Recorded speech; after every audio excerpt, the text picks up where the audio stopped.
మీ అందరికీ తెలిసిందే, మా ఇద్దరం ప్రేమించి పెళ్లి చేసుకుని అందరికీ దూరంగా ఉండి బ్రతుకుతున్నామని. కానీ ఏ ఆడపిల్లకైనా వాళ్ళ పేరెంట్స్ గుర్తురావడం సహజం. అలానే నందుకు కూడా వాళ్ళ అమ్మ ప్రతిరోజు గుర్తొస్తూనే ఉండేది. అదే టైంలో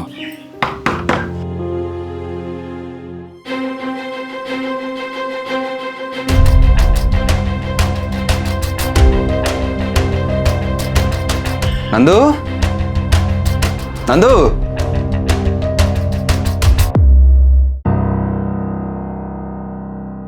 అమ్మా, ఇన్ని రోజులు చాలా గుర్తొచ్చావమ్మా. I'm sorry. సారీ చెప్పాల్సింది నువ్వు కాదమ్మా, నేను. అమ్మా, రోషన్ కాదని మీ బావతో నీకు పెళ్లి చేద్దాం అనుకున్నాం. కానీ వాడు తాగుడికి బానిస అయిపోయి ఇప్పుడు హాస్పిటల్ పాలైపోయాడమ్మా. నీ మాట కాదని వాడికి ఇచ్చి చేసుంటే నీ బ్రతికేమయ్యేదో ఊహించుకోవడానికే భయంగా ఉంది. ఇష్టపడి పెళ్లి చేసుకున్న మీరు ఎంత సంతోషంగా ఉన్నారో, ఎంత ఆనందంగా ఉన్నారో తమ్ముడు మొత్తం చెప్పాడు తల్లి. మా కాలంలో ప్రేమించి పెళ్లి చేసుకోవడం నేరంలా చూసేవారు.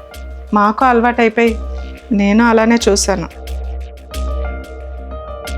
కానీ ఇప్పుడు మిమ్మల్ని చూశాక అదంతా తప్పనిపిస్తుందమ్మా. పెళ్లి చేసుకొని జీవితాంతం బ్రతకాల్సింది మీరు. అలాంటప్పుడు మీకు నచ్చిన వాళ్ళని ఇచ్చి చేయాలి, కానీ తల్లిదండ్రులుగా మాకు నచ్చిన వాళ్ళని ఇచ్చి చేయాలనుకోవడం కరెక్ట్ కాదని అర్థమైంది.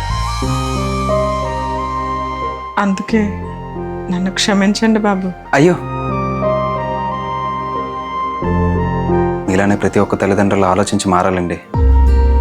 అలాంటప్పుడే తల్లిదండ్రుల బలవంతం మీద పెళ్ళిళ్ళు చేసుకుంటున్న పిల్లల బ్రతుకులన్నీ మారుతాయి. లవ్ మ్యారేజ్ అయినా అరేంజ్డ్ మ్యారేజ్ అయినా పెళ్లి చేసుకుని జీవితాంతం బ్రతకాల్సింది మీ పిల్లలు. అలాంటప్పుడు పెళ్లి చేయాల్సింది వాళ్ళకి నచ్చిన వాళ్ళతో, మీకు నచ్చిన వాళ్ళతో కాదండి.